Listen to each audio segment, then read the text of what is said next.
এবং যখন ভোট গণনা হবে তখন এমন কোনো উপায় নাই কোনো হলে জানার যে ঠিক কতগুলি ভোট আসলে কাস্ট হয়েছে এবং কতগুলি ভোট আসলে গণনা হবে। তাইলে আসলে ভোটটা যে সুষ্ঠু হচ্ছে না এটা খুবই প্রমাণিত। একই সঙ্গে বলতে চাই যে শুধুমাত্র এই নজরুল হলে না, বিভিন্ন হলেই ভোট নিয়ে নানা ধরনের সমস্যার সৃষ্টি হচ্ছে। তাজউদ্দিন হলে অর্থাৎ আমার হলে অলমোস্ট 3 বার ভোট বন্ধ হয়েছে। কেন বন্ধ হয়েছে?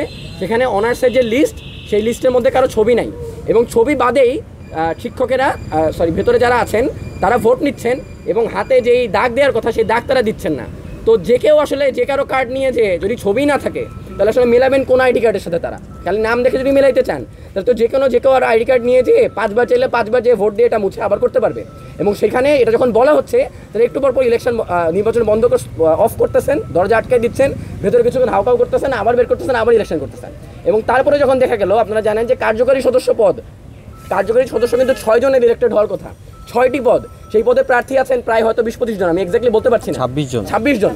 তাহলে সেই পদে যখন খালি একজনের নাম থাকে এবং সেইটা দিয়ে যতগুলি ভোট কাস্ট হয়ে গেল, তাহলে সেই যে ভোটাররা তাদের সঙ্গে তো অলরেডি এটা অন্যায় হয়ে গেছে। তাইলে আসলে কি এই নির্বাচন আদৌ কোনো ভ্যালু ক্রিয়েট করে? এই নির্বাচনকে আদৌ কোনো ভ্যালু রাখে? তাহলে এখন কি হবে বলেন? এখন যদি আমি নির্বাচনটা বয়কট করি তাহলে আমার এই সকল ভোটার, আমরা যারা প্রার্থী এবং এই ক্যাম্পাসের সকল শিক্ষার্থী, তাদের উপর আসলে কি বর্তাবে, মানে তারা আসলে কি ফেস করবে? তাহলে আমি তো মনে করি আসলে নির্বাচন বয়কট আমরা করবো কি করবো না এখনই আমরা বলতে পারতেছি না, কিন্তু এই ক্যাম্পাসের সকল প্যানেলের শিক্ষার্থীদের আসলে এটা নিয়ে আলাপ করা উচিত এবং তাদের সিদ্ধান্ত নেওয়া উচিত যে আদৌ এই যে জাকসু ইলেকশন হচ্ছে এটা কি ইলেকশন হচ্ছে নাকি এটা শিবিরকে জেতানোর একটা প্রশাসনিক পায়তারা হচ্ছে। ঠিক আছে, ধন্যবাদ সকলকে।